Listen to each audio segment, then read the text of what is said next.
Hello student, welcome in political science class. Student, today we will discuss jurisdiction of the United Nations. Student, it is very important topic for our knowledge. First we will discuss what is jurisdiction. Jurisdiction means limitations of power and work. Today we will discuss the limitations and powers of United Nations under the process of reform. In previous video we have discussed the structural reform of the United Nations. Today we will discuss the jurisdictions reform of the United Nations. Students, after 2005, the members of the United Nations asked the following questions for the reform of the United Nations. Students, United Nations is a world organization, and world organization proceeding is not easy work. We have seen one family head have lot of problem to control the family members in proper way. How the global countries, all over world countries, 195 members have United Nations, how they will control? It is not easy work.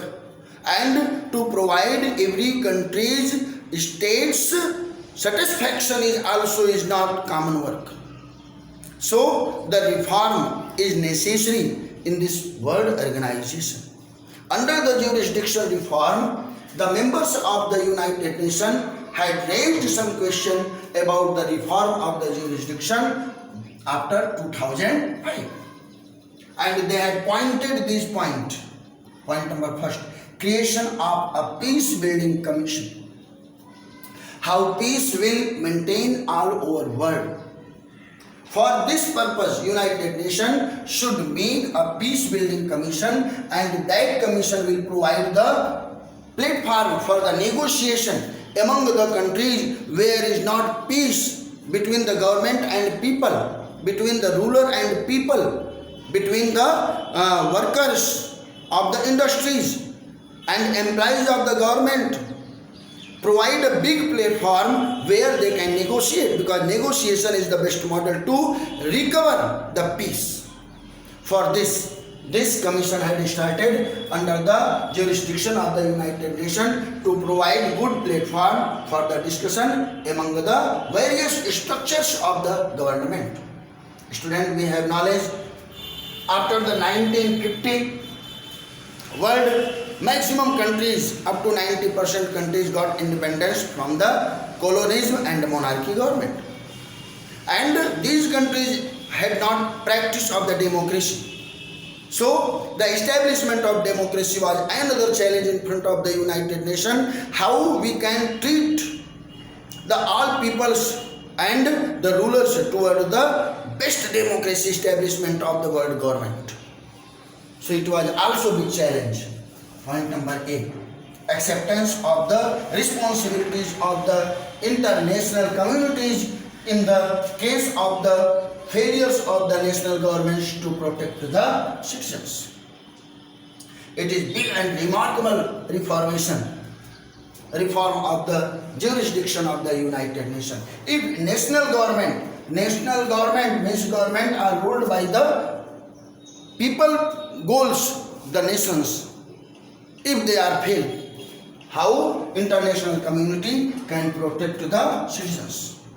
So United Nations had taken program to establish the optional government in these failure government countries and protect the citizens' life.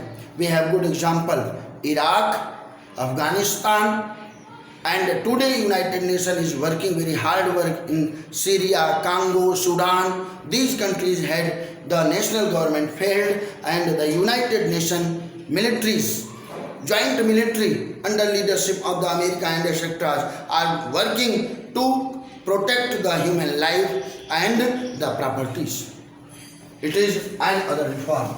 Point number 3, establishment of the Human Rights Commission, HRC.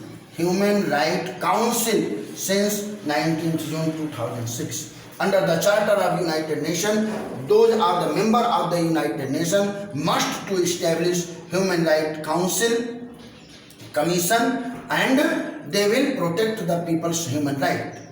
If you are a member of United Nations and you have not established the Human Rights Council, then the United Nations fund can break. It was compulsory for all members under the jurisdictions of the the United Nations. Okay, point number D. Agreements of the achieved to the Millennium Development Goals.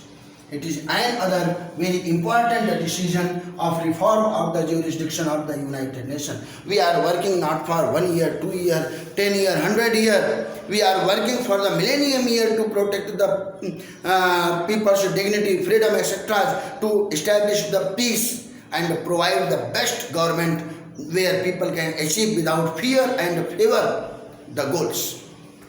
So for the millennium developments, the agreement started between the country to country to achieve their goals. And number E, condemnation of the terrorism. All world countries will not support any terrorist group.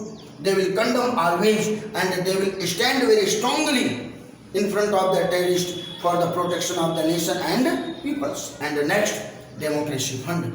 Democracy establishment is the big challenge of United Nations. How to provide the good democracy government to the people. So this reason they had established the democratic fund and provided the facilities all over world countries for the best democratic form of the government. And G, trustship council.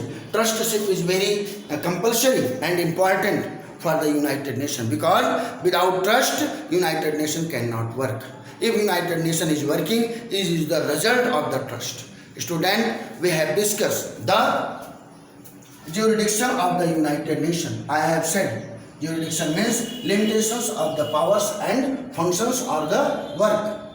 How this reform asked under these questions and how these things are established, we have discussed. Overall, we can say United Nations is the world organization.